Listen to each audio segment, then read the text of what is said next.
We'll call the February 8th, 2021 regular meeting of the Ela Standards School Board to order. First item on our agenda is a Pledge of Allegiance.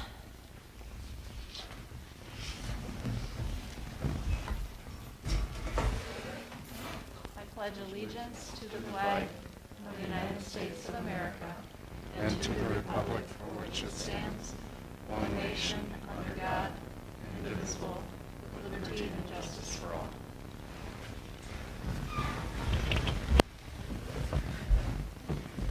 Then we'll do a roll call of board members. We'll start with Amanda. Amanda Lacey. Dawn Odegaard. Jeremy LeBlanc. Sharon Rupp. Sonia Peterson. Ron Winter. Matt Semple. All members are present. Next item is approval of the agenda. We were given an updated agenda, but I do have one item under discussion items that I would like to add. I would like to add 11.2 under discussion items, superintendent evaluation.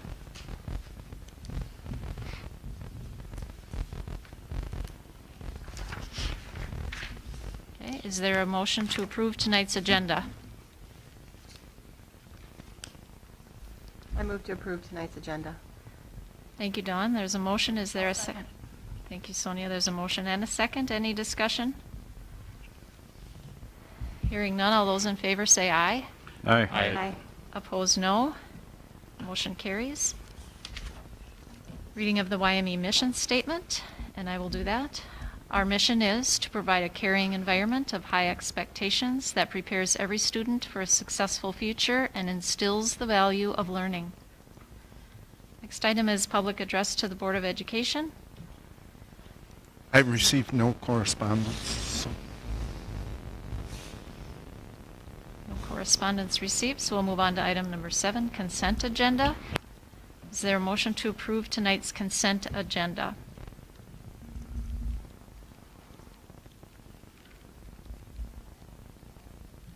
I'll make a motion to approve tonight's consent agenda.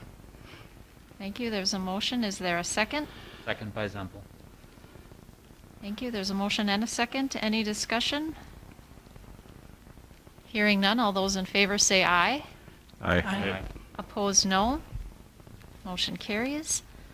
Item number 8, reports. We'll start with Indian Education Annual Compliance, vote of concurrence, non-concurrence with Berta Berkesett.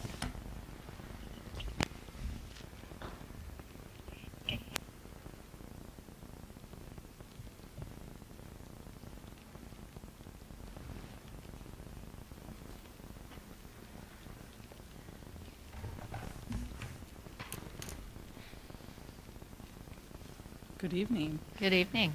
I know most of you, but Mr. Zempel, I don't know you, so I'll just introduce myself. I'm Roberta Birkesett, and I'm the Indian Homeschool Liaison here at Ela Standards, and I've been here about 20 years now in that position, so I just wanted to let you know who I was. Nice to meet you.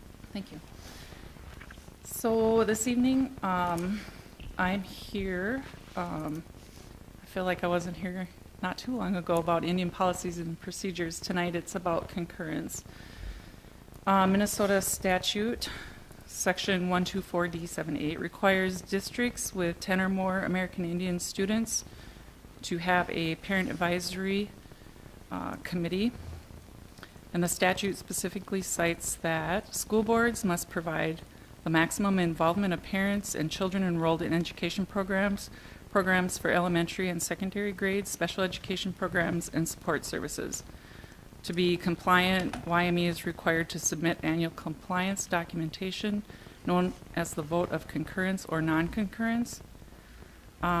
If there is concurrence, then it goes to the board, and we have another year of programming at Wyoming. And if the Parent Advisory Committee has a vote of non-concurrence, then the committee must provide written recommendations for improvement, and then that comes to the school board, and the school board has 60 days to respond in writing to the Parent Advisory Committee. And then copies of that goes to the Office of American Indian Education. So the Parent Advisory Committee met on January 13th via Zoom, And we talked at length about the Parent Advisory Committee and its role in programming and how confident they felt that Yellow Medicine East was listening and how involved they did feel in programming prior to the concurrence or non-concurrence vote. I felt like it has been a while since some new voices had been on the Parent Advisory Committee, so we talked at length about if there were better ways to go about getting new members to be on the Parent Advisory Committee, if there was a different time that we should be holding meetings, if there were other ways to hear the voices, maybe through the Board of Trustees, if there were other ways to hear other community members' voices, just really trying to talk about different ways to make sure, absolutely make sure that we, as the district, was listening to the concerns or the ideas or the opinions of the community and what they want to see for programming for Indian education.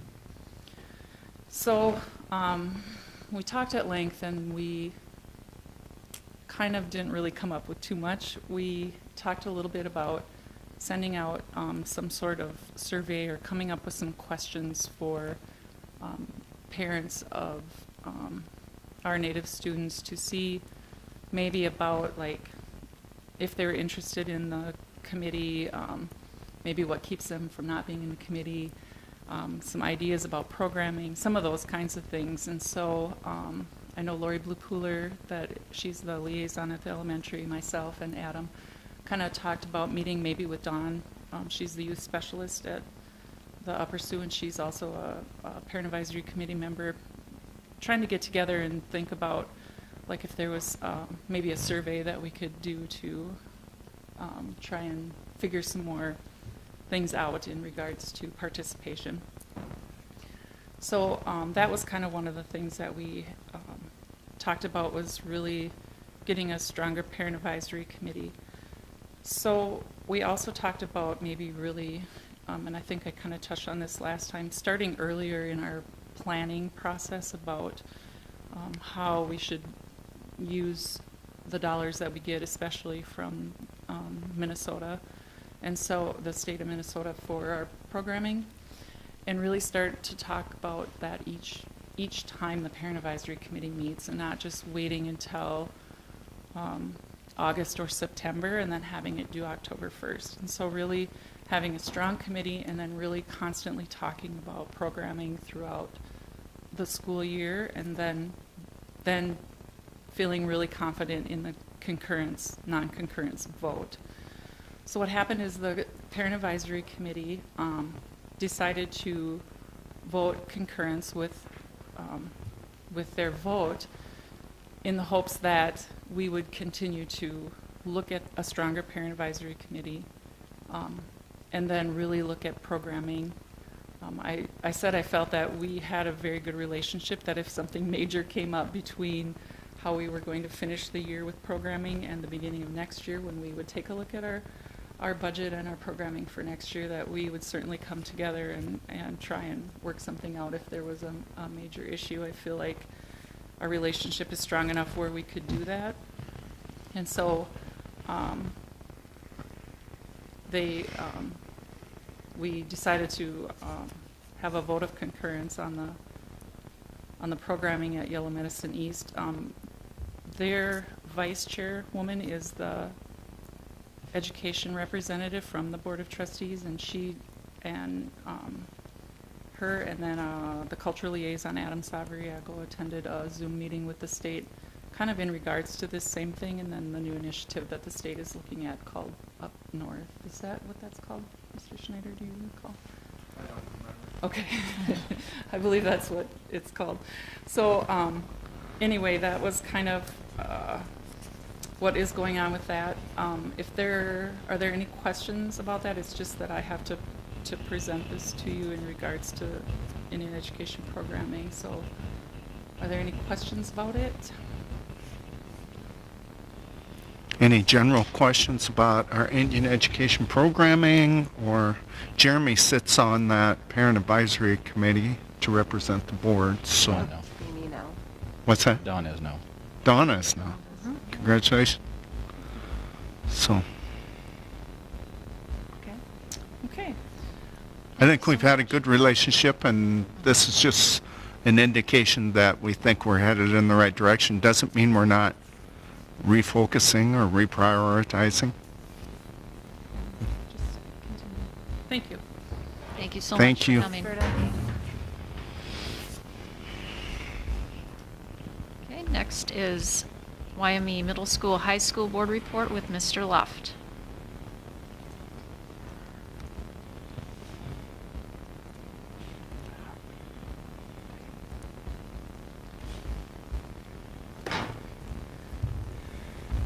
Good evening, everyone. Good evening. First, I want to foremost is actually I was a little early last month recognizing the paraprofessionals, but they duly definitely needed to be notarized in my staff celebrations. On January 25th through the 29th, we did recognize through the state of Minnesota. That was Paraprofessional Recognition Week. As you know, here at the middle school and high school, we really spend a lot of time in November on the national level with the American Education Week. That way we're able to recognize each day of the week the multiple different personnel that work and make our school what it is.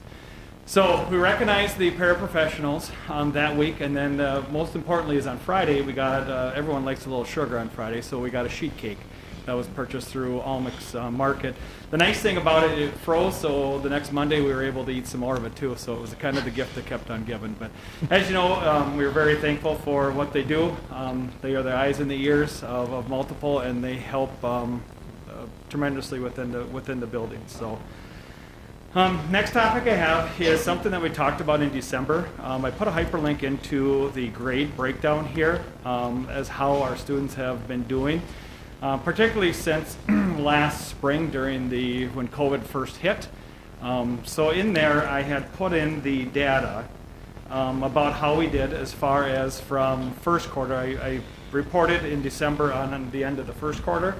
At the top of that spreadsheet I put on the second quarter results of how it looks, about the number of Fs within each grade level, the number of kids, and the percentages of overall grades.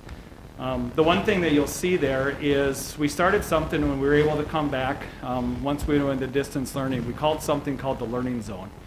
If you remember, the first time that we went into distance learning in September, we were not allowed to bring kids in, but in the month of November and December, we were able to bring kids in there. So I put the number of kids, of total kids that we had contacted, and the number of kids that attended that received Fs that came into the learning zone at that time.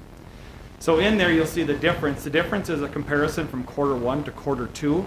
So you can see the 6th grade was up about 0.5%, the 7th grade up 2.83%, and so on down there. The one thing is quarters give us a 9-week indicator, but way on the bottom I had done the correlation of semester 2 last year to semester 1. Basically last year when we came in, we lost half a semester due to COVID as our kids were out of the building full time as we learned how to teach differently. This last year we came in, we have been in and out in multiple different scenarios, and in there is our high school kids have been out more than they have been in to the school. So in there you'll see the semester grades. Our middle school fared better than our high school in there, so you can see the number of kids that were identified by the learning zone, as well as the number of kids that were actually in sometime during the time. I also put a number in there of the total number, the kids that received multiple Fs, which is more than one F on their report card. If you go on the bottom, also I had broken it down by department in there as well, so you'll be able to see the departments, and those are semester grades. So the departments that by semester that gave out the Fs in there. So any questions? I know we had some good conversation in December. Any questions on that? If you do, please let me know. Like I said, be happy to answer that at any time in there. Going on next is last month at this time we were excited to bring back the high school. It's gone pretty smooth. You know, the biggest thing that is an indicator, sure, we have awesome kids. But in there is for the whole year, we have not picked up one piece of garbage in the lunchroom, which is unheard of. If you've ever been into a lunchroom situation of middle school or high school, our kids are taking care of it. Okay, are they perfect? No. I don't think so in any means, but I'll tell you what, that just kind of is a kudos of the attention to detail and how awesome they have been this year. Getting into the overflow room, we were able to get it down to an average of 5 or 6 per hour. Like I said, that is on a rotating basis. Some of that has shrunk because we do have in there, we still have 49 kids that are distance learning. That is down about 25 from where we began the first semester. And in there too, we have about 17 high school kids that have chose to do the AB schedule. So that has opened up some room in there. Many of our kids are working with Berta in the back, Erica, and or some of them are actually being asked to, their caseworkers, if they're in special ed, they're working with their para or their case manager in there. But like I said, it is a rotating basis into it. We get into the end of this month, we will revisit that and ask kids if they would like to change in there, using the overflow room. So actually early on, pretty optimistic that things are going pretty smoothly in the building. As we start to get right in the middle of the downslope of this year, we start registration for next year. So in it, the registration guide is updated. We are starting to get the registration sheets ready, and I will be holding those class meetings on Fridays with the kids in grades 6 through 11 to begin the process of registration for next year. With that time on Fridays, like I said, with anything, usually we do some credit recovery, but the way that the schedule is right now with the hybrid Friday, we have invited all the kids that are currently credit deficient in the high school into the buildings on Friday, for one, to make sure that we can support them with their current schoolwork, but also to begin the credit recovery process so we're not waiting to the winter time. So we looked back and analyzed the amount of time that we have, and we thought there's no better time than the present to begin forward. So we've had lots of conversations with kids and said, hey, it's a new start. You're in the building. Let's get moving forward with it. Let's make sure all of your work in. If you can come in and give us an hour or two on Friday, that would be great. And then after that, then we'll begin the credit recovery piece of it. So the high school kids will be coming out. Also, we have started up the after-school buzz club, which has been very popular. That will be run this year by Julie Butterroat and Robin Osleson. Last year, we averaged about 12 to 14 kids in our after-school program. This year, the twist is we are going to have Kim Hafer. Kim Hafer is a K-12 reading specialist. Also is being trained in the Sunday training to provide specific interventions with our middle school kids after school. And that's Tuesday, Wednesdays, and Thursdays. Also, we are reaching out to the middle school kids that had a D+ or below to see if they'd be willing to come in on Fridays to get extra academic help in there. I put in there our past staff development days. We had 2 really good days of staff development. Our teachers here in the middle school and high school, as well as Bert Rainey, attended something called the Impact Education Conference. That is the old TIES conference. That is one of the top technology conferences in the state of Minnesota. And we were able, due to COVID, they actually recorded all of their lessons, and we were able to register each one of our staffs for about $99. Usually to send one staff member down to Minneapolis to attend the conference, it's about $1,000 each. So we were able to get all the pre-recorded. We have access for them for 1 whole year, and we plan to use those impact conferences in the future moving forward. Seniors, we're happy. They got Privs. So they're in, they're out. It's gone really smoothly. Open lunch has gone real smooth. Privs were given out last week, so we've been working with kids in and out of there. We will be revisiting it at midterm, and then also each quarter they have to apply to that. We're very fortunate in the past, and something that I had thought about in there is our staff is very welcoming to teachers from Southwest Minnesota State University to do pre-student teaching. But also within this year, we have 3 student teachers that are actually in our building. So I wanted to recognize Justin Vicey, who is with Daryl Reflin, this year. He will be graduating this spring into the ag education. Brighton Dressen is with Andrew Baumgartner. He's currently doing a 9-12 social studies. And Elizabeth Ripple is currently with Kim Hafer in the 7-8 language arts. So we're welcoming them in the building. They are just starting to begin the process of taking over classes this week. We have the blood drive coming up on the 17th, and we are planning Snowball coming in here on March 1st to the 4th. More details will come. And I want to put a picture that I took from the balcony up there, and sitting in there that's our kids sitting in the auditorium. It's been a great addition to have that large space to be able to provide all of our middle school, 6th grade, high school band and choir students an opportunity to be all together in there at 6 feet apart with the red dot on the ground. So Any questions or comments I could help with? What's the feedback from the students on the Overflow Room? So far, pretty positive. The ones that I've talked to in there, and also talking with students. I've talked with Berta quite a bit, as well as Erica. So I think a lot of them had said that, as long as we can get all of our friends and our people in, we're okay with that. Like I said, originally we had up to some hours up to 13, but due to the AB schedule, some schedule changes and that, it's pretty minimal, the number of kids that are actually in the Overflow Room. So. Good. Is that room here, this room? No, this turns into an English room in the afternoon because we can't fit everyone into Miss Plastic's classroom in here. Erica's room is, I guess if you've been around Mrs. Vetch's old room, the Spanish room is up there. We're able to get 12 people in there.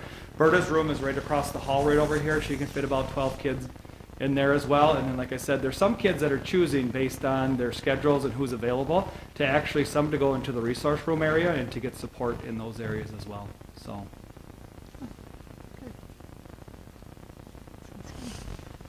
Any other questions for Mr. Luff? Okay. Alrighty. Thank you so very much. Thank you. Next is Burt Rainey Elementary report with Mrs. Hanson.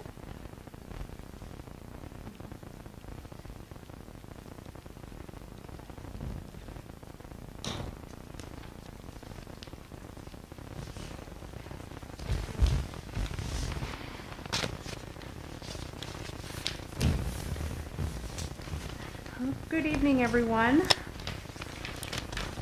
An update on distance learning numbers at Burt Rainey. We remain at 14 students who are currently full-time distance learners. What is coming around to you right now is a packet that went out to 192 families. This is our Little Stingers mailing packet.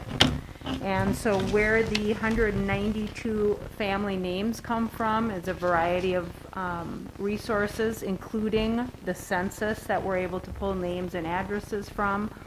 We also keep an in-house list, in addition to like our ECFE program that might pull in some people that are not showing up on a list, and also anyone that is currently in preschool. So these went out.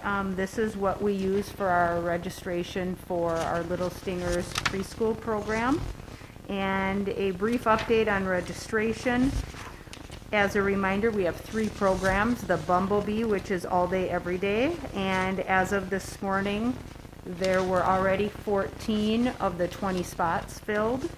Honeybees is Monday, Wednesday, Friday, all day, and there are 15 registered. And Busy Bees, which is our Tuesday, Thursday AM, there are 7. And we're just getting started now with our advertising and getting things out. Doing a lot of push on social media, Facebook, JMC, Seesaw. I'm also working with the radio station KDMA, along with a couple of our high school students who are going to be doing a radio ad for the Little Stingers program. And that will be, I'm hoping that will be live within the next 10 days is the goal for that. So you might hear some familiar faces on the radio. In addition, and I believe you may have access to this on BoardBook, I included a copy of our most recent activity through our ECFE program, which Angie Jans headed up this Happy Hearts Family Fun Pack. We had 25 spots available for the activity, and all 25 were filled quickly, and we currently have a wait list for anyone that doesn't show up for their materials. Picture Day was February 1st, and that was an in-person picture day with Jostens. We are currently in the midst of having parents do some online ordering. The process is new to us, so we will be reviewing things after photos have been ordered and received, and we're able to get some feedback from parents.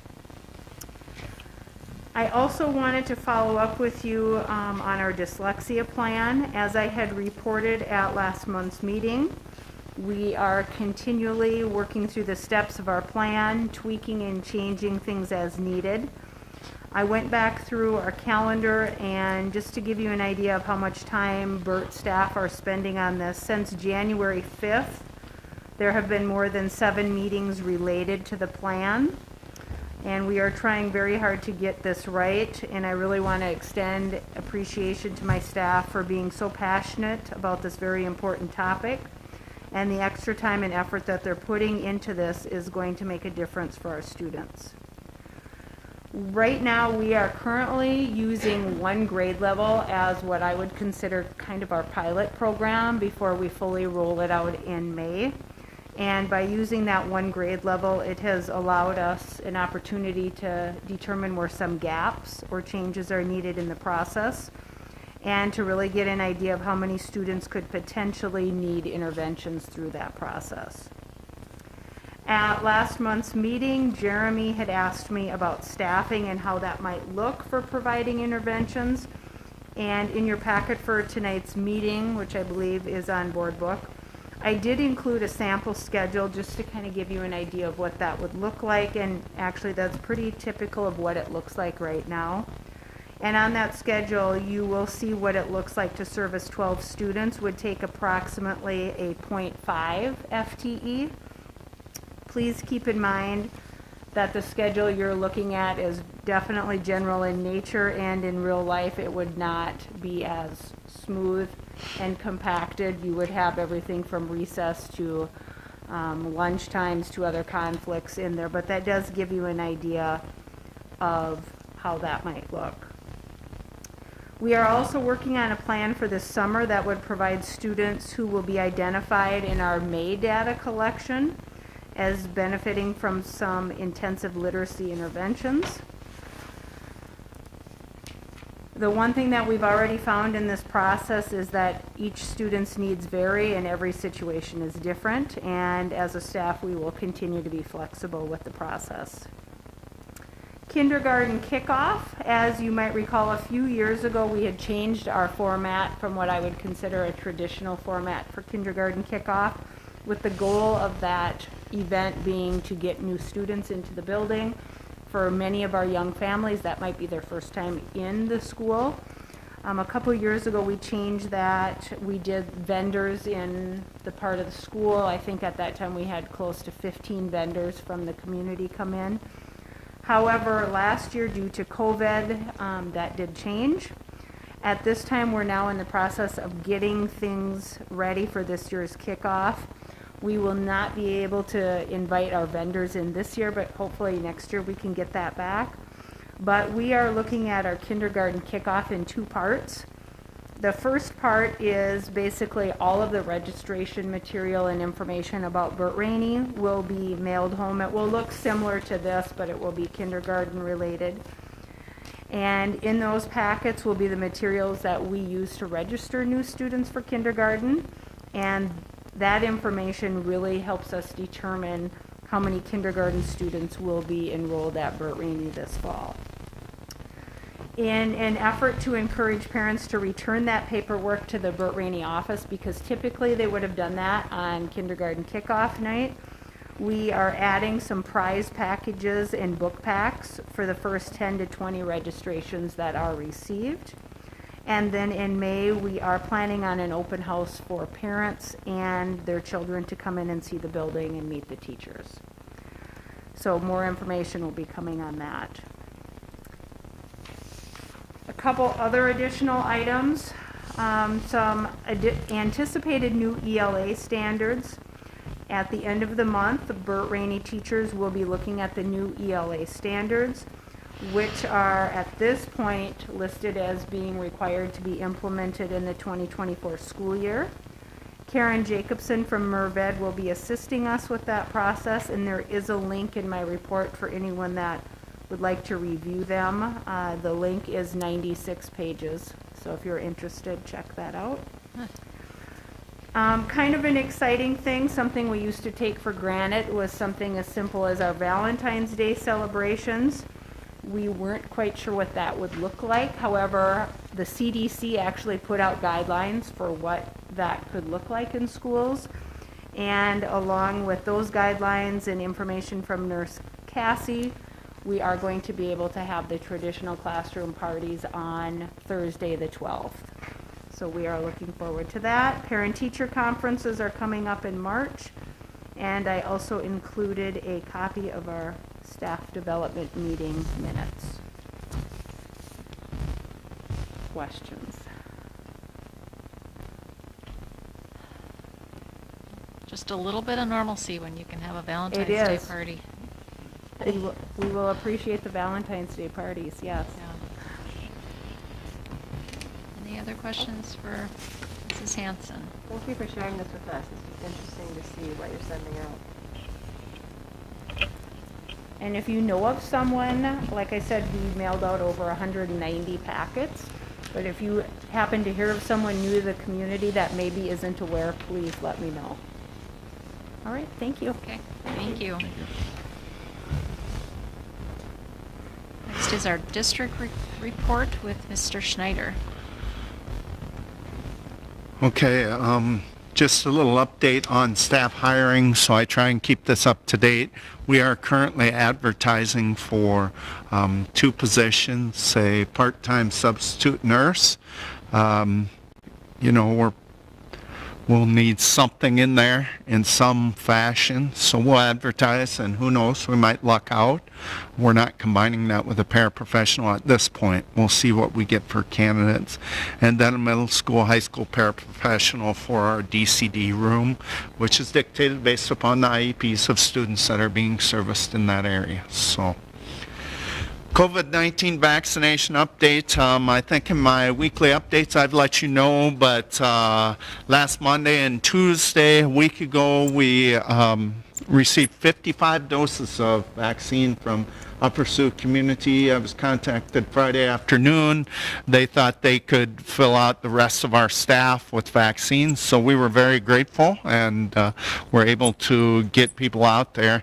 Roughly, there's about 115 to 120 staff members, and that includes bus drivers who are contracted employees, so they're eligible for vaccine, and then our substitutes that we use extensively, they're also included in that. So I'm a little bit under 70% of our staff have received it. The reason I can't give you an exact number is because I'd have to figure out, well, how many eligible subs are there? How many eligible bus drivers are there? And I just did not do that. So great, we appreciate what they've done, and later in the board agenda here, I'm going to ask that you recognize them for their willingness to work with us. But special kudos go out to Chairperson Kevin Jensvold and Emergency Preparedness Coordinator Dan DeSmit,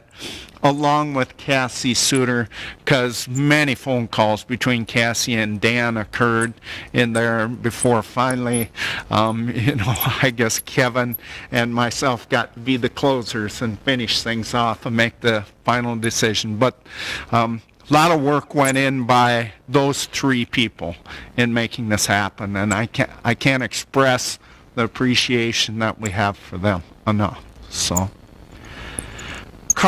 By the way, so that vaccination update, I also want to talk to you a little bit too, how we might have a snow day.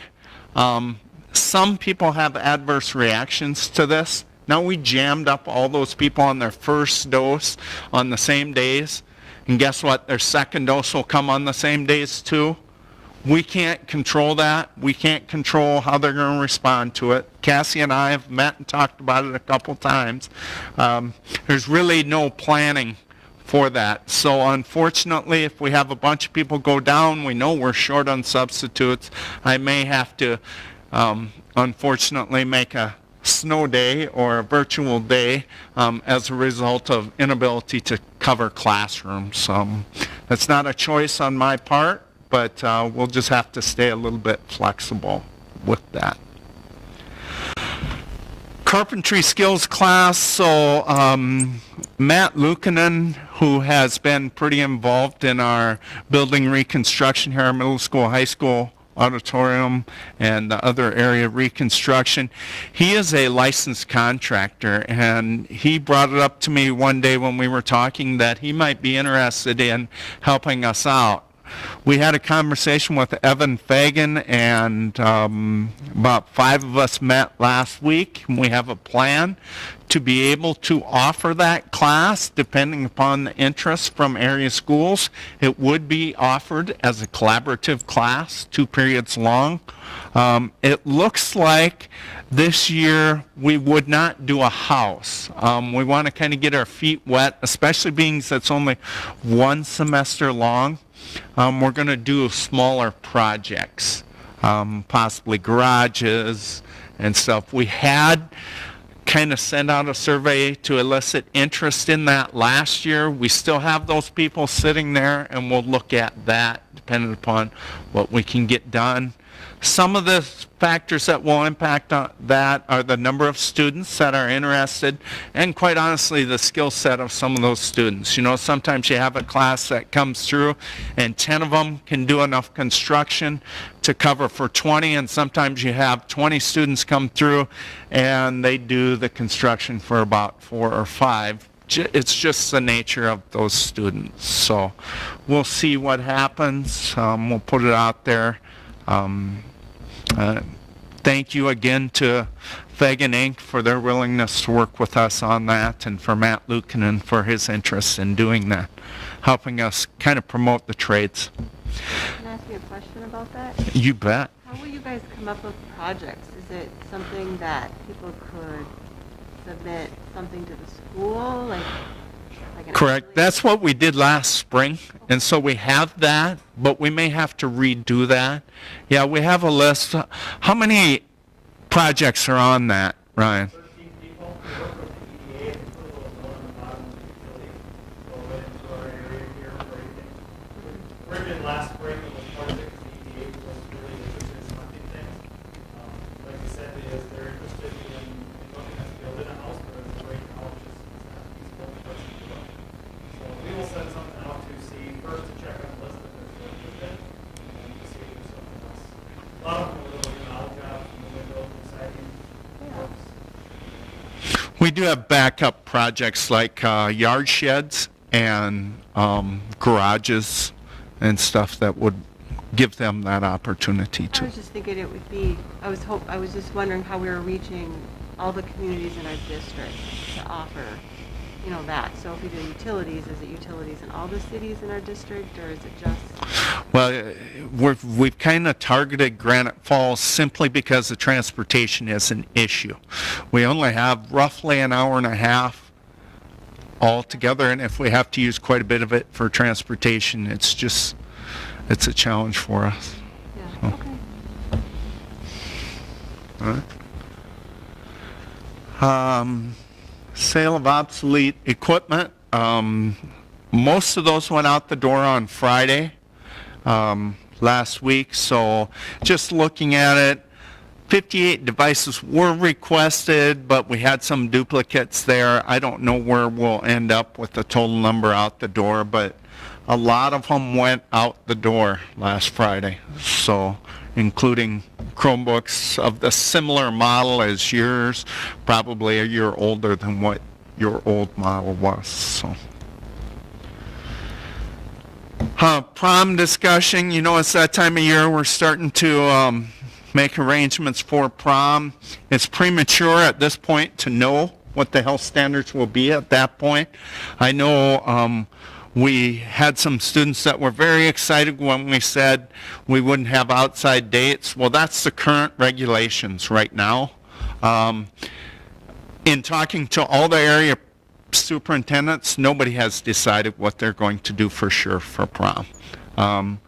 We're going to plan both ways. We want students to have a great experience, but we do have to follow those regulations. So it's just a little bit premature. We'll plan multiple scenarios. ICT meeting, we met last week. We're planning to meet again in 4 weeks, but really we haven't changed our learning model.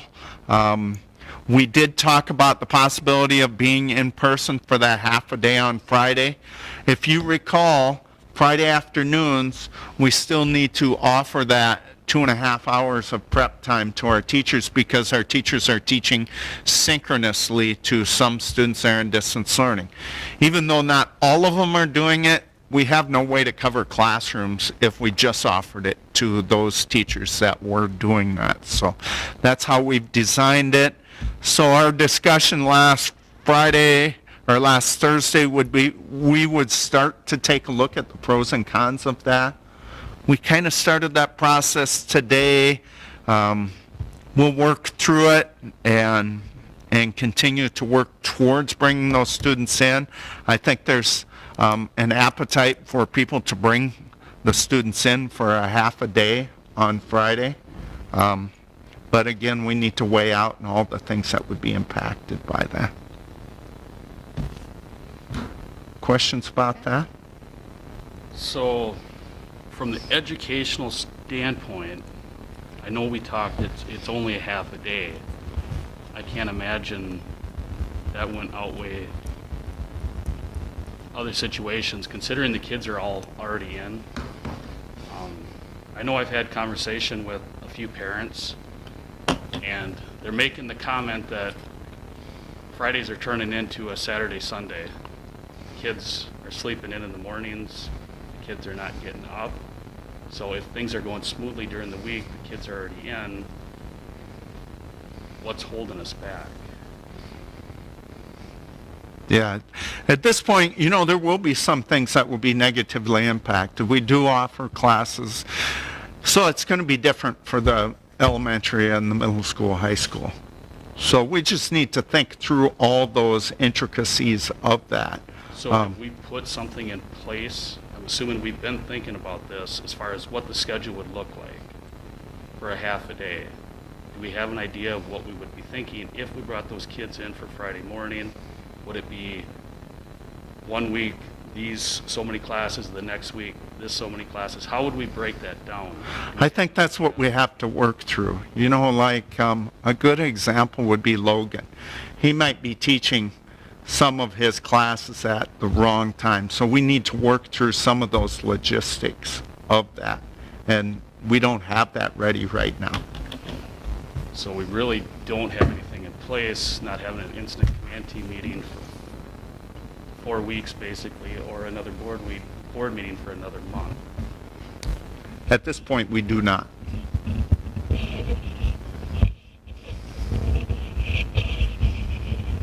Other thoughts from other board members, or? I guess from my standpoint, we finally just got here where all of the kids are at least back in the building 4 days a week. It seems to be working okay, and I don't want to rush into having to figure out the Fridays just yet if we're still working okay, and this is not being an issue for us. So I Right. don't see the hurry to change again after we just changed to get where we're at. Right, and I'm not expecting to rush into it. I'm just looking at it as these kids are already in the building. We're not really changing exposure. And at some point, we got to start moving towards the best of normalness as we can. So, Yeah, I want to be very careful. I'm sorry. No, I kind of cut you off too. I was just going to say that's kind of up to the state as well to, you know, if they're going to take away those, how many hours that we have to give teachers for the distant learning, you know, we're required to give them that extra. And I think hour. he's just saying the half a day, correct? half a day because Just that I think Friday mornings are kind of, I'm going to just say it, wasted. And I think I don't feel like that, I mean, like for elementary, they have the packets that they have to do, that they're sent home with. You know, they still have to, I don't disagree. do their work I in would say elementary, for sure. Middle school, high school, though, it's probably more than you realize. So I would like to keep it on the table. how are other schools in our area doing that? Do they have Friday distant learning days? Montevideo, are they even back in full-time yet? I think they're still in the what is it, a 3-grade band reintroduction. So I think it's going to take them the better part of this month to get everybody back. Because they made their decision one day too late. So they had to live by the 3-grade band reintroduction thing. We have family in Marshall, and they're in like blocks. So my nieces are going 2 days a week, and the rest is distant. So I think it's just really kind of how it's working. But like, I think our kids are in 4 days a week is great compared to some schools around us. And I'm not disagreeing with that. I totally agree with that. I'm just saying if they're already here for 4 days, I don't know why we're not trying to utilize Friday morning. So we don't use Friday mornings? Well, so I don't want to speak for Ryan. Ryan, would you mind speaking to what they're doing? I think that's where our big thing is, the middle school and high school. So if you wouldn't mind.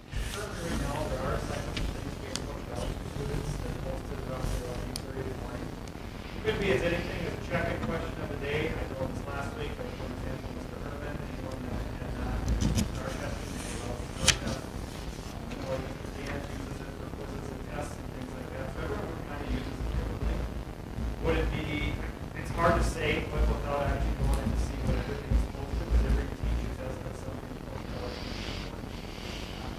So we do send an attendance question out. The attendance question is from the office that day, and then the kids are able to turn it in. So it could be anything from information. It could be something sent out about the PEIS or registration, or this one is just simply what it plan. It would be about as little bit as having a snow day anyway. So it's kind of hard. So is the intent for it to be a little bit of a catch-up day, that students that need additional assistance would have meetings? Yep, there is actually a lot of that where the parents or the teachers are reaching out to people who are behind. So having individual meetings, things like that with kids are able to reach out to the teachers. And they're able to come to the building? Yeah. Awesome. Just refer to this as been critical. So this last weekend we had 14 kids in some of our programs come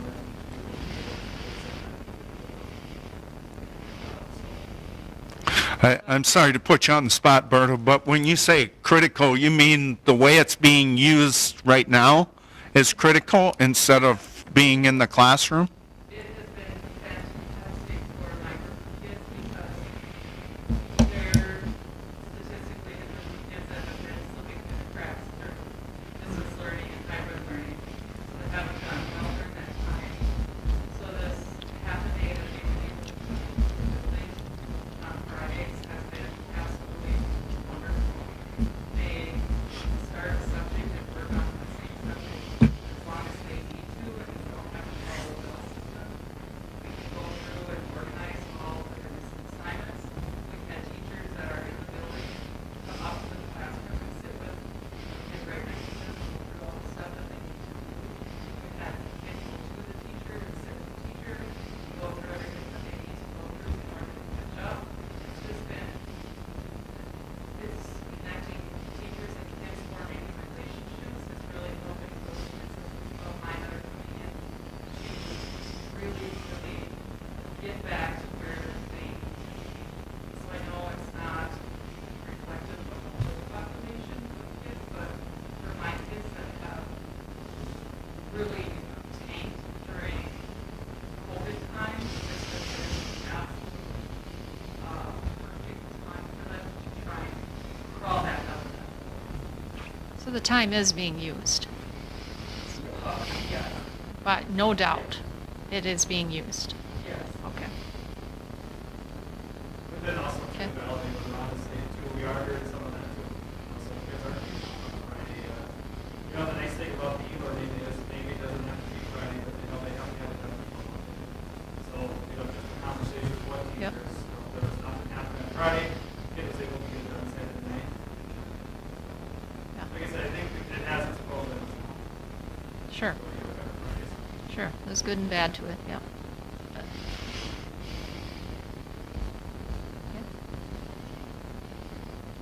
Any other questions for Mr. Schneider? I just got a couple more things, I'm sorry, not on there. We have our finance committee meeting on Wednesday night. So there's a couple things we'll be discussing. One of them is a recurring contract, the Southwest West Central contract, and the biggest thing we get from that is our technology support. We don't have any in-house. We get that from Southwest West Central. That's a 1.0 FTE shared between two people, Darren Franson and Scott Peterson.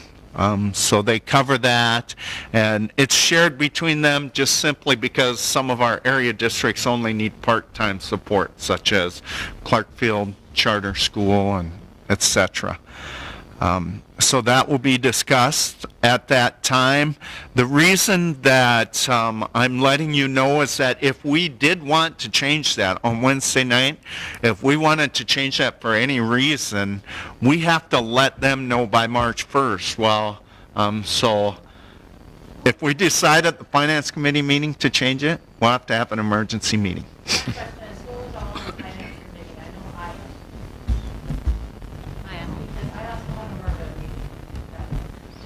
Oh, wow. So, I cut out of the, I don't know which one to cut out of, but I know I can't be. What time does your MervEd meeting start? Look, I think it's 6. So that's what I'm gonna have to be out of. Well, so here's something for you to think at. Look at your calendars. Remember, Thursday night, we do not have an ICT. So in theory, we could do it then. That night's booked for me. That does. Thursday this coming week, yeah. It does, I'm sorry. Yes. Okay. We can make that work, too. What if we started a little bit earlier on Thursday? Just wait. I don't know that my calendar will work on Thursday. Thursday for me does not work, I'm sorry. Does not. Does not. Does not work. Okay, it's hard to understand fast, I'm sorry. Yep. So, okay, what time does your MervEd meeting start? It's at 6. At 6. Finance is at 5:30, so I don't know if I can, I mean, do we have enough if I'm not at finance? We can email back and forth on that too, I was just going to mention that, I saw they were both unfortunately on the same night, so. Urban one is only once per quarter, so, and I know the. Could be a full agenda. So unfortunately, it's been like 6 months since I've had one, so. Well, here's the other thing to think about. Does someone else want to attend the MervEd in your stead? I mean, When is that? Wednesday night at 6. Yeah, a Zoom meeting. Oh, I could do it. I can send you the information regarding that and just. Okay. If that's okay, I think these keeping these people consistent on the Finance Committee would be better. I will let Karen know. All right. And if you want I need to email Katie Katie. Ramo. I can email her and tell her that Amanda will take my spot that night. Yeah. Okay. So, and then just a couple other things that will come up at the Finance Committee meeting. We'll talk a little bit about Mvcc Special Ed Coordinator position. We're intending to begin advertising that, and the timing is because if we do not find an adequate candidate, then what we would do is we would head with our tail between our legs to Southwest West Central and start negotiating that process. All right, so I want to do that early enough to give us some flexibility. All right, and then we'll talk what Cindy and I have talked about Mvcc and why we like to stay with what we're doing, but ultimately we have to go forward at some point. And it didn't make the agenda, but we have a Buildings and Grounds Committee meeting on March 1st. So I've been working on capital outlay and LTFM for that. That's set for 5:30 p.m. You folks can decide. I can send it out to you. Do you want to do it via Zoom or in person? I like in person. It's a small group, so I'd be fine with Person. A little bit policy. You good with that, Amanda? Yeah. Okay, we would do that in the boardroom. No other people would be invited to that other than, school staff. You said 5:30? Yeah. 5:30 is what, One where we go through everything, yeah. break it all out. Okay. Well, I hope. I have been working on that. Sometimes doesn't seem that way, but trying to get it organized. And finally, I'm done. Anything else? Sorry. Okay. Any other Thanks. questions for Mr. Schneider? Okay. Then we'll move on to celebrations and recognitions. From the Burt Rainey Elementary, thank you to all the Burt Rainey paraprofessionals who lend a hand in STING care. It's a pleasure to be among such caring people who work hard to support Burt Rainey students. You are truly amazing. Thank you to Lori Schindel and Lori Blue Pooler for modeling academic achievement and are vital parts of our classroom communities. Your hard work and dedication to our students is appreciated. Thank you to Kara Kane for all that you do in the classrooms every day. We appreciate the help and individual care that you give to all of the students. Thank you for your helping hands and great work. Thank you to the BRE paras that bring students outside for gym class. Your extra effort in getting the students ready for outside, helping during class, and then taking them back into the building is not going unnoticed. You are truly appreciated. Thank you to Francis Staub for your extra effort and time in helping repair cross-country skis. You are appreciated for everything you do. Kudos to Sadie Kluver for all she does for the Early Childhood Special Education Program and all students at BRE. She is always happy to help out when and where she is needed. Sadie goes above and beyond to make all students feel special. Thank you to Kayla Grusing for always going above and beyond for our students and having a special bond with the students she works with. Kayla is always positive and dedicated. Thank you to Dave Schuler for bringing his shovel from home and shoveling paths between each snow area out in the big parking lot so staff do not have to walk all the way around to get across the street. From the middle school, high school, for Paraprofessionals Week, Ryan Schultz, Ella Johnson, Christy Rasmussen, Tabitha Jaden, Kelsey Sorensen, Barb Torkey, Shelley Weir, Amber Anguser, Mariah Weir, Taryn O'Hara, and Carrie Eichens. You're appreciated for all the continued positive attitude and flexibility in covering the needs of our students. Special thanks to Mrs. Hins for continuously working with our staff to add extra tools to their digital toolbox. She continuously pushes me and the staff to try new platforms to help with the digital implementation of our curriculum. And I want to thank Logan DeBleek for his leadership in modeling new technology for our staff. This year we have let Logan test a swivel camera mount and a new line interactive board before demonstrating their usefulness to our staff. This takes extra time out of the classroom to make this happen for our school. In the English Language Arts Department, I want to thank Trevor Schulte, Stacy Hins, Samantha Plasak, Kim Hafer, Dylan Lindstrom for their work on reviewing the new ELA state standards to see how they align with our current resources we are using in the classroom. We have acquired the services of Karen Jacobson, MervEd Director, to help in the curriculum review process, and we have been meeting with Karen for the past 2 weeks and are scheduled with her until the work is done. In the Science Department, thank you to Steve Petrick, Jake Suter, and Stacy Hins for your work with Brandon Ramo, MervEd Assistant Director, in their work in reviewing current curriculum materials and how they align to the new standards for science. We have scheduled 3 meetings to make sure we are making progress and the necessary adjustments to what students need to know. There are some adjustments to the state standards that will require us to make a few adjustments in the future for class offerings. And in the Health and PE Department, thank you to Jeff Lallam and Lucas Dam for their work with Karen Jacobson, MervEd Director, on reviewing state and national standards for our curriculum review cycle.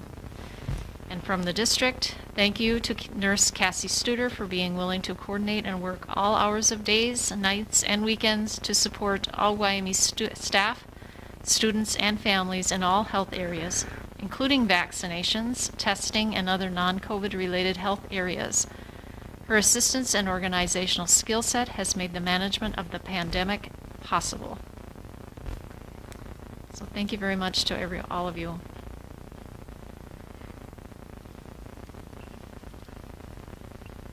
So next item is committee reports, negotiations committee update. We did. I think two. Two times. I guess we've met with MSCA 2 times since our last board meeting. Yep. Have come to agreement on some items. There's a few of the larger items outstanding that we'll talk more about tonight in our closed session. Withdrew some suggestions and working on the rest. We have another meeting in next 15th, I think. Yep, next Tuesday. Yeah, I sent you a pre-meeting Zoom invite a little while ago.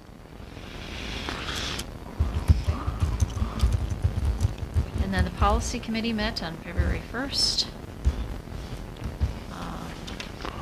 We just reviewed the update to the policy 808, the masking policy changes that MSBA came out with. We also looked at was it policy 601? It Yes. was not necessarily updated, was supposed to be a 2019 version, and we'll vote on that later. Anything I missed in that one?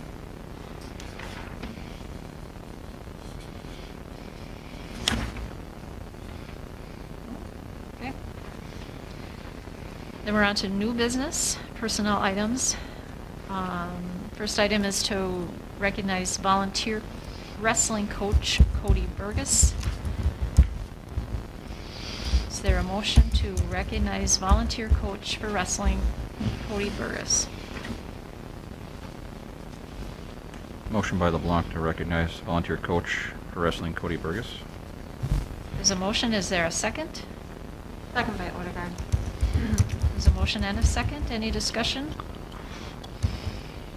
Hearing none, all those in favor say aye. Aye. Opposed, no. Motion carries. Next is our leave requests and resignations. We'll take those individually. First item is resignation of Burt Rainey Elementary paraprofessional Skylar Smith. Is there a motion to approve that resignation? Motion to approve by Zempel. Thank you. There's a motion. Is there a second? A second. There's a motion and a second. Any discussion? Hearing none, all those in favor say aye. Aye. Opposed, no. Motion carries. Next is resignation of Burt Rainey Elementary paraprofessional nurse Emily Ennisfet. Is there a motion to approve that resignation?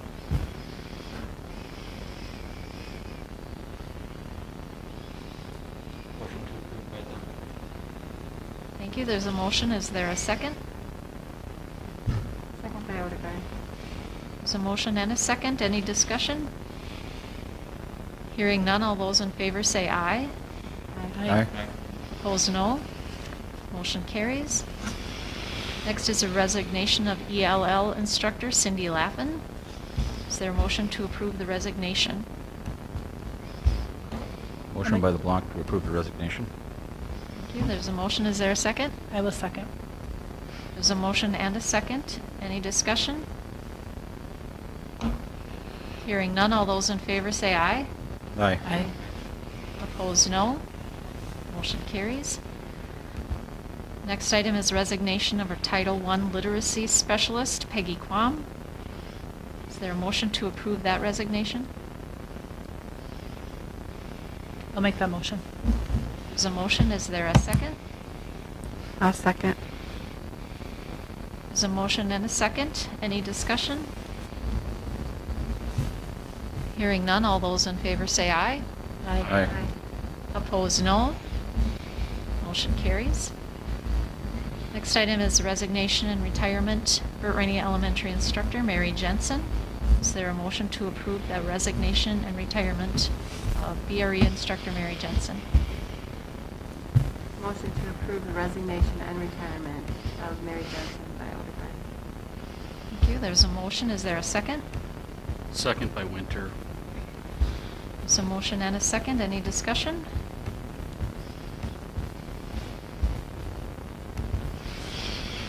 Hearing none, all those in favor say aye.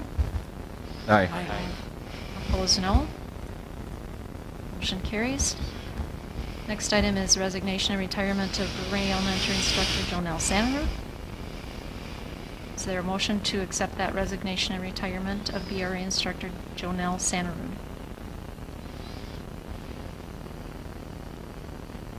I'll make that motion. So motion, is there a second? Second by Winter. So motion and a second. Any discussion? Hearing none, all those in favor say aye. Aye. Aye. Opposed, no. Motion carries. Sharon, would it be okay at this point to just publicly say thank you to the retirement teachers for their years of service to Ela Medicine East? They will be missed. Didn't quite get all that. I said that I'd just like to say thank you to the two teachers that are retiring. They will be missed. They've had years of dedication to Ela Medicine East and Burt Rainey. Yeah. So can we vote on a special commendation for those two? Yeah. Take them one at a time? Sure can. Resolution to commend Mary Jensen on her, how many years? I don't know how many years it is. For many years. Because she was in different programs and different schools, but all here. Okay. I propose a resolution to special commendation to Mary Jensen for her many years of service to the district. And I'd like to make that as a resolution, so we'll do a roll call vote. Amanda Lisi, yes. Dawn Odegaard, yes. Jeremy LeBlanc, yes. Sharon Rupp, yes. Sonia Peterson, yes. Ron Winter, yes. Matt Temple, yes. Thank you. Next is a special commendation to Jonelle Sanarud for her many years of service to Burt Rainey Elementary. And I make that as a resolution to give her a special commendation. Do that as roll call vote. Amanda Lisi, yes. Dawn Odegaard, yes. Jeremy LeBlanc, yes. Sharon Rupp, yes. Sonia Peterson, yes. Ron Winter, yes. Matt Temple, yes. Thank you. Next item is resignation and retirement of Finance Officer Leanne Boshak. Is there a motion to approve that resignation and retirement?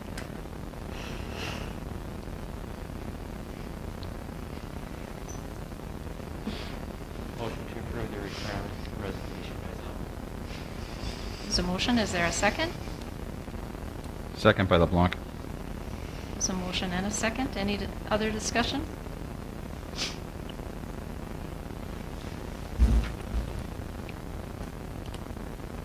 Hearing none. All those in favor say aye.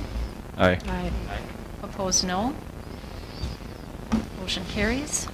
Wow, And I would- 46 years. And I would also like to make a resolution to commend Leanne for her 46 years of service to the district.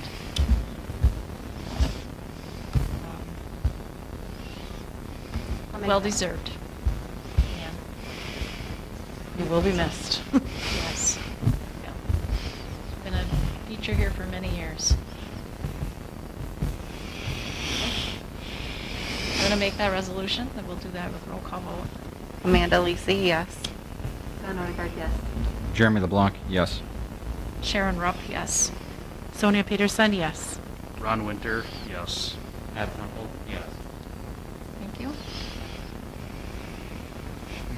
Next item is to approve contract for Superintendent Rich Snyder, and for the 2021 to 2022 and the 20 to 23 school years with salary salary and benefits to be negotiated.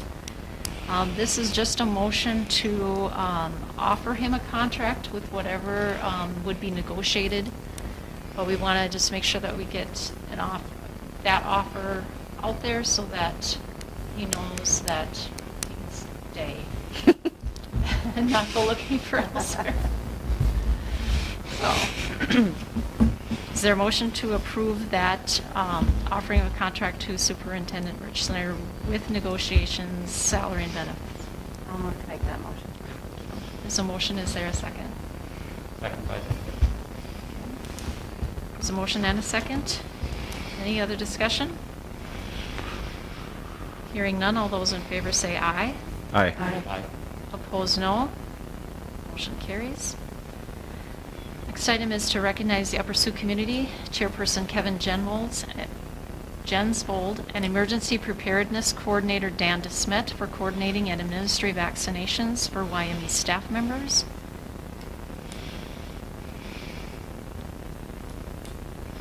I believe we have a letter prepared. So just would like a motion to recognize the Upper Sioux Community Chairperson Kevin Jensvold, the Emergency Preparedness Coordinator Dan DeSmet for all their coordinating and administering of the vaccines for the Wyoming staff members. Is there a motion? Motion by LeBlanc to recognize Chairperson Kevin Jensvold and Emergency Preparedness Coordinator Dan DeSmet coordinating the vaccinations. Thank Yep, you. I will second that. There's a motion and a second. Any discussion?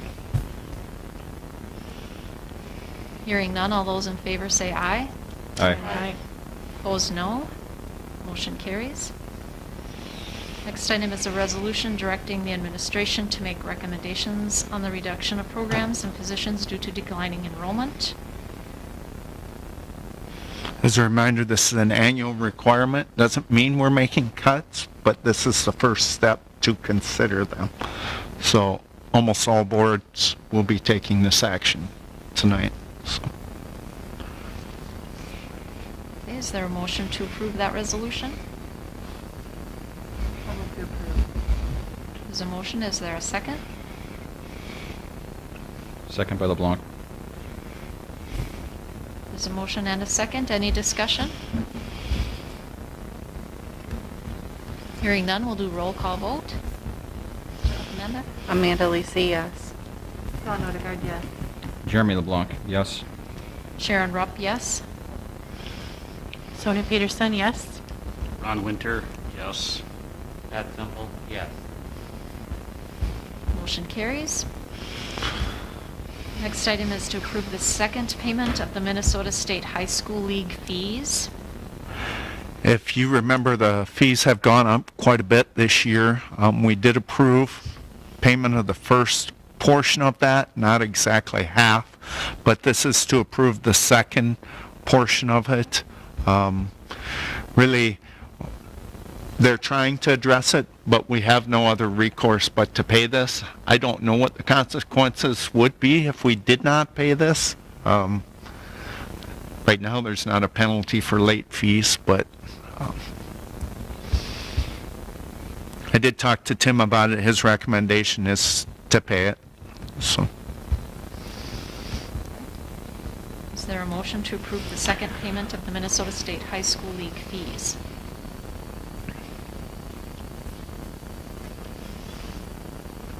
Amanda Lisi will make that motion. There's a motion. Is there a second? Second by Semple. There's a motion and a second. Any discussion? It sounds like they're going to have more oversight or more input. Yeah, they're going to expand the board their proposal is to expand the board to include 2 superintendents. So.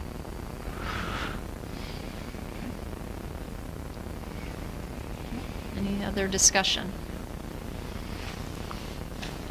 Okay, there's a motion and a second. Hearing no other discussion, all those in favor say aye. Aye. Aye. Opposed, no. Motion carries. Item number 10, policy update. Policy 601 needs approval. That is our school district curriculum and instruction goals. So is there a motion to approve policy 601? Motion to approve policy 601 as outlined. Thank you. There's a motion. Is there a second? I'll second. There's a motion and a second. Any discussion? Hearing none, all those in favor say aye. Aye. Opposed, no. Motion carries. Next item is to approve policy 808, our COVID-19 face covering policy. This is just an update to what we had. Yeah, it reflects the new executive order and the changes that were allowed in that executive order. Normally we have red line masters. In this case, it was highlighted in gray, the changes. Motion to approve policy 808 Are you making a motion? Yeah. Okay, thank you. There's a motion. Is there a second?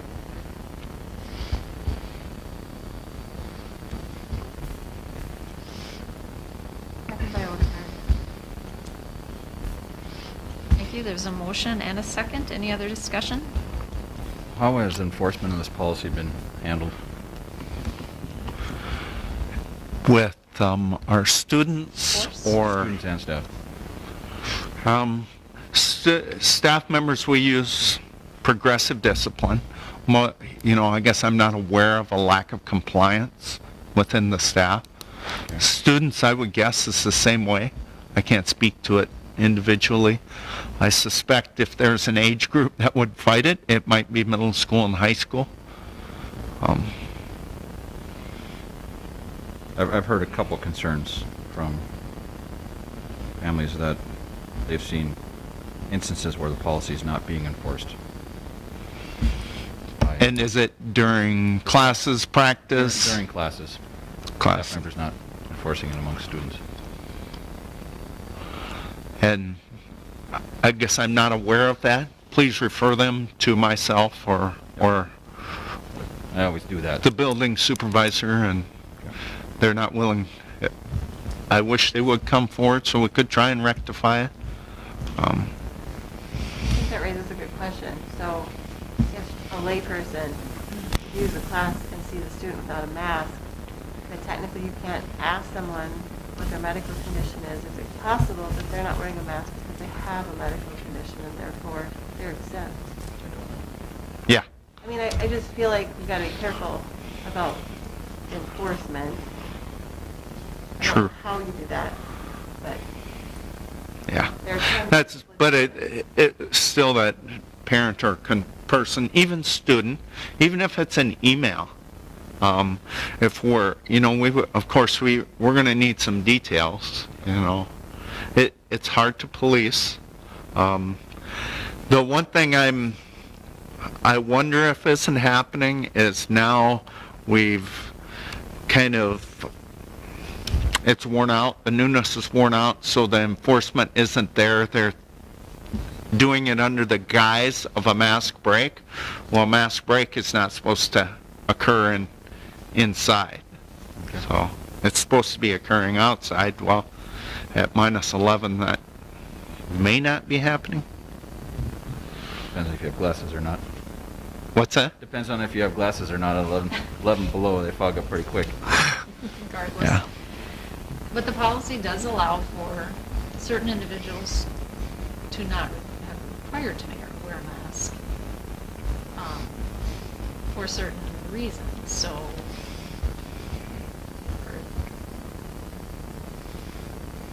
and it would be really nice to have those concerns brought forward to the principals or the superintendent, because there might be a reason. And won't the individual teachers, if there's like a student, let's say, that has a medical condition and cannot wear a mask, the teachers of that student throughout the day realize that. So Yes. they're really the only ones that need to know, They need to know that. No. is the teacher and the paras. I don't think there's many of those.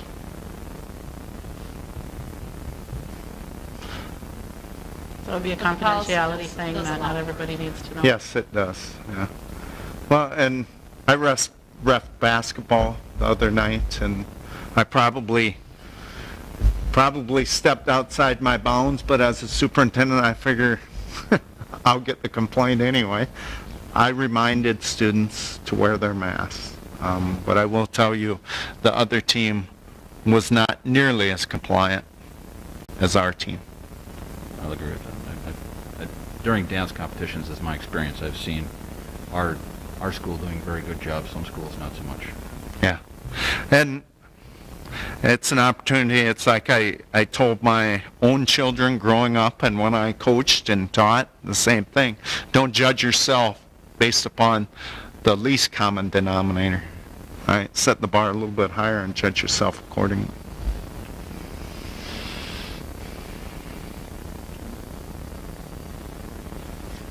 So basically, the most serious consequence for a student would be that they would have to go distance learning if they wouldn't honor the policy.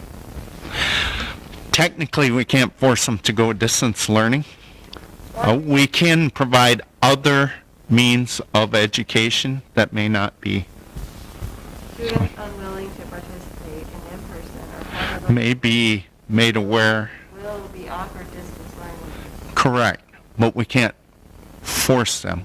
Will be offered. So that was a point of legal contention back in November. So, I'm kind of hung up on 6B, oh, I'm sorry. the charging them with a petty misdemeanor. Are we There's sure? no changes to that policy. Do we have this? We don't have this policy yet, though. Yeah, we approved the policy back in August. Oh, you have a policy. This is the amendment. This is an update. Update. So we're not going to seriously charge people with petty misdemeanor, are we? No, nor would the police, So why do we have to put D in there? because that's a sample policy as based upon the executive order. They could be similar to will be offered, maybe. That's distance learning versus could be charged with a petty misdemeanor. I wasn't on the board in August, but it says, is guilty of petty upon conviction must be punished by a fine. So the school district has its discretion, so I'm just looking for some type of feedback from the district, what we're going to do if somebody really pushes it. I would rather we offer them some other form of education We would, than with a crime. yeah, we would.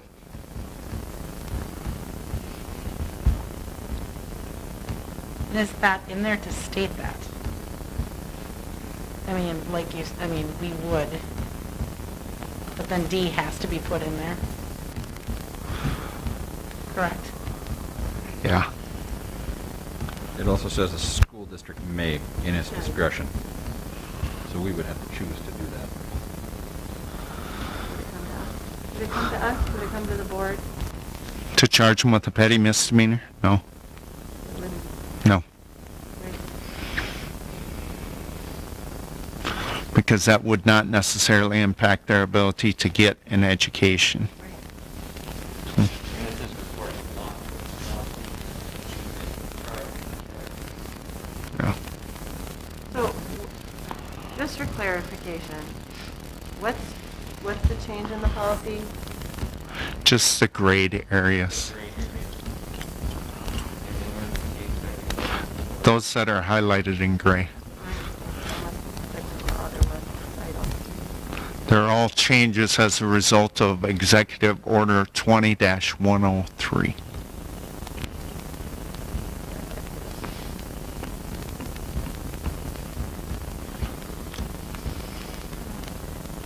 You have a motion and a second. Any other questions or discussion? Hearing none, all those in favor say aye. Aye. Opposed, no. Motion carries. Discussion items. Up first is middle school, high school storm damage and restoration update. So I included in the packet an update. Basically, what we have is the notes from our February 3rd meeting with SiteLogic and EMC. We did a walkthrough. I believe Jeremy and Ron were both there, and so we spent 2 hours probably going through the building. So I'm not going to go through all. In fact, what I'll do is I'll probably turn it over to you to maybe update them on at least that walkthrough and the scope of what we're going to do and your impressions. Yeah, I can break it. I guess I was new to the committee. This is the first time I'd met with the insurance company and with SiteLogic crew. From my take from the members that had been there before, this walkthrough went much better. There was some frustration. Is it Matt? Was he the insurance adjuster? Yeah. Matt is the supervisor of the adjuster we had before, and he came in with a very willing attitude to work with us on items that needed replacement. I really felt like he was looking for reasons to find justification for the things we needed replaced versus arguing with us on what should be replaced.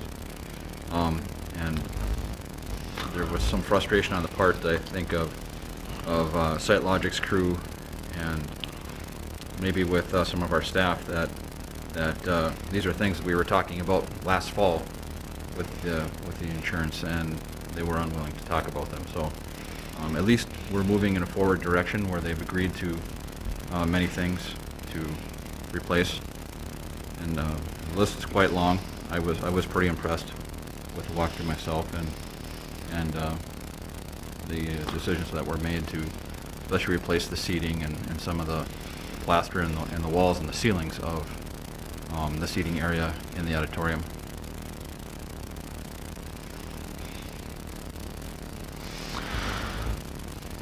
Rod, you got anything to add?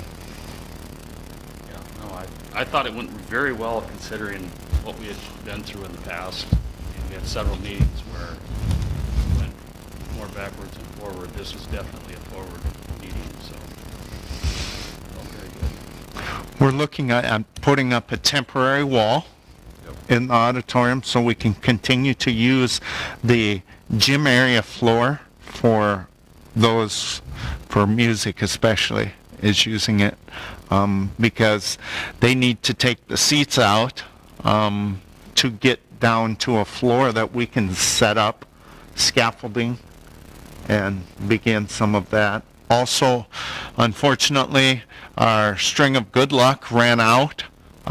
They did discover asbestos in our floor tile, so, or the adhesive, one of the two, I don't remember.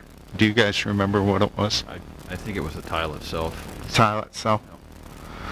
So that will have to be remediated, and so a little bit more extensive there. We had originally hoped to wait till May 1st to begin our reconstruction. Well, in looking at it, we've moved it up now. That's why that temporary wall would go in there. And the reason for moving up is because based on this list, the scope of the project has expanded from what we were looking at before. So in order to be ready for September next fall, this coming fall, you need to get going sooner than May 1st to be able to meet that deadline. Where exactly is this tile that has asbestos in it? It's the floor tile Floor tile in the seating area. seating area. Okay. So all those seats are going to be replaced now. Yes. Roughly $160,000 worth of seating. And the ceiling, the clouds, all of the plaster, correct, will come off.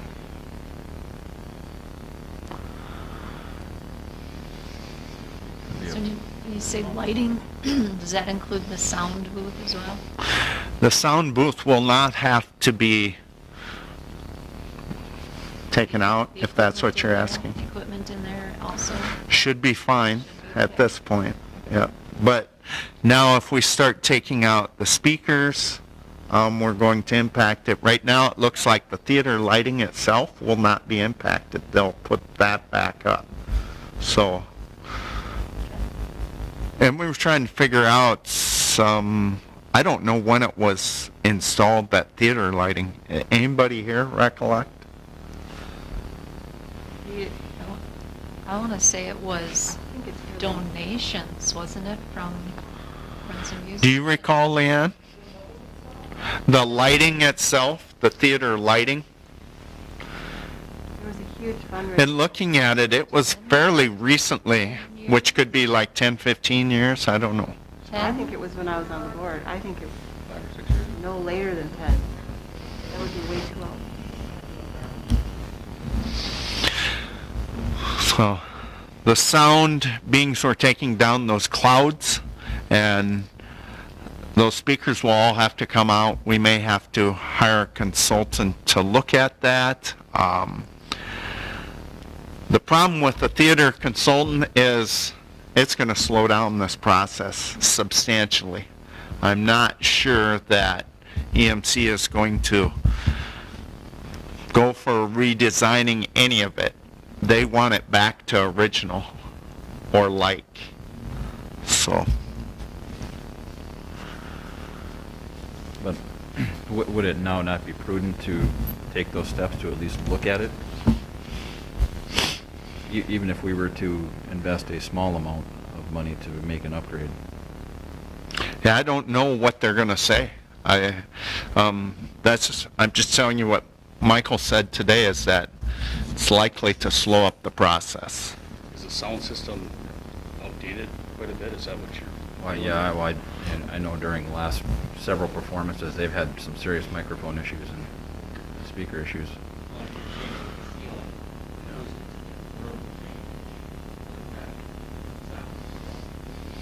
There will be no other time to do this. This seems like the time we should be doing it, even if it slows the process down.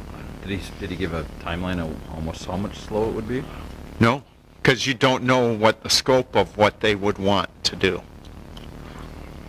And they couldn't give me a name of somebody that would do that work. Couldn't or wouldn't? Couldn't.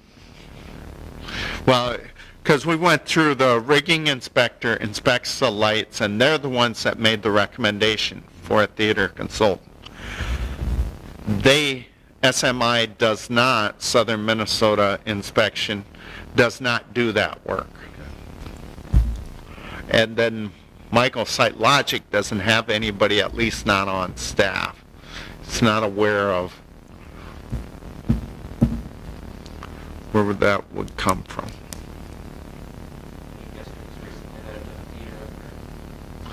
One more time.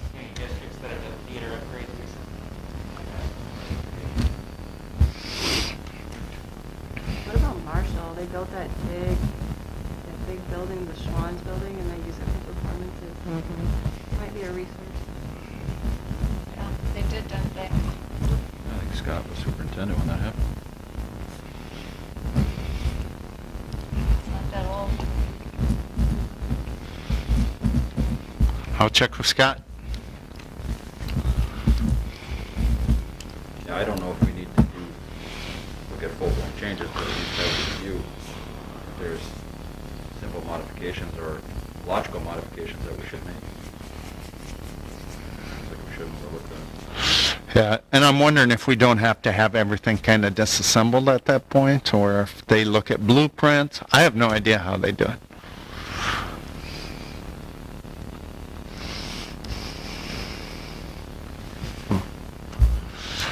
The rigging inspection, just as an update, when they got that back, of course, it's like many things. They can't believe we were still using it, sort of thing. It needed to be upgraded. So we probably dodged a bullet there, and that nothing worse happened. We looked at, I had them bring sample ceiling tiles, and I brought you 3. All 3 of these ceiling tiles are impact resistant, but only one of them is truly, the acoustics on some of them aren't too bad, but this one is the best acoustics wise. So if you want to take a look at them, we can, but those are the three choices we'll have for ceiling tiles that are impact resistant. Up above the playing surface, that will be ceiling tiles. They will be sports clipped in, meaning that they'll take some contact without displacing. Otherwise, we'd have to get a lift in there every time and adjust those tiles. Like a basketball or a volleyball Correct. Or football or whatever. or whatever. I just say football because I think we found about 4 footballs when we were in there. So, Really? just looked places people don't normally look. So.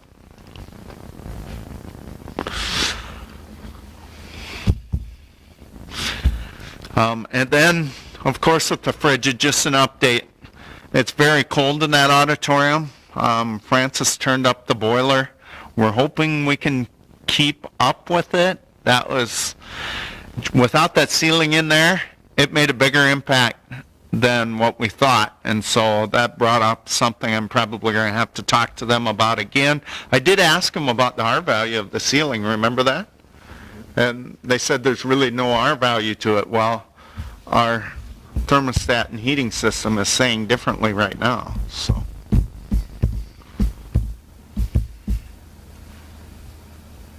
It's cold, that's a proof alone that the insulation isn't there, right? Correct. Yeah. Can't argue that. Hard to play musical instruments if it's cold. Yeah. And that's all I have for that, unless you folks have questions. What Or about the, I know there was a lot of storage, items stored in there, including, I think there was space for the grand piano. Yes. Grand piano is okay? Grand piano is okay. That got moved right away. So, just sitting in that back storage area. Okay. Any other questions? No? Okay, then we'll move on to other discussion item, our superintendent evaluation. So this was done last August. Just for those that did not see it, it was sent out to the board members, and there was 3 goals that we set for Mr. Schneider. First one was communication, next goal was leadership, and the third goal was leadership and management of finances. And then there were also some other questions about other areas not related to those. But just to give kind of a brief overview of the results of those, that I used the same, not all the same questions, but some of the same questions from the first evaluation that we did, just to see improvement. And I want to just report on some of the results of some of this evaluations that were done. So for district goal number 1, it consisted of 5 questions. He was rated on if his performance is outstanding, very good, expectations were met, if they need improvement, or unacceptable. And out of those 5 questions, he met expectation met, very good, or outstanding in 88% of those answers. So expectations met, very good, or outstanding is 88% of those answers. And district goal number 2 for leadership, of these answers, he met 85% were outstanding, very good, or expectations met. In district goal number 3, leadership and management of finances, he met 85%. The answers were outstanding, very good, or expectations met. And then the other area, he met probably close to 95%, 90 to 95%. The answers were outstanding, very good, or expectations met. So I do have all my figures here. I think the other board members, they got kind of charts. I just kind of put it into numbers. Any questions on that? No?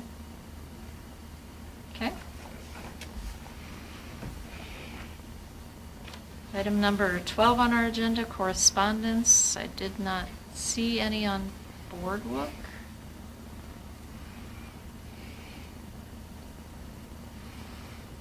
No. So our upcoming events, our Finance Committee, February 10th at 5:30. No school for President's Day holiday, February 12th and the 15th. Our next board meeting is March 8th here in the Little Theater at 6 p.m. and March 1st at 5:30. There's a Building and Grounds Committee meeting in the boardroom. Anything else for the regular meeting? Okay, so at this time, we're just going to take a little recess and then reconvene in executive session. And I don't expect any other action items or anything else to be discussed after this executive session.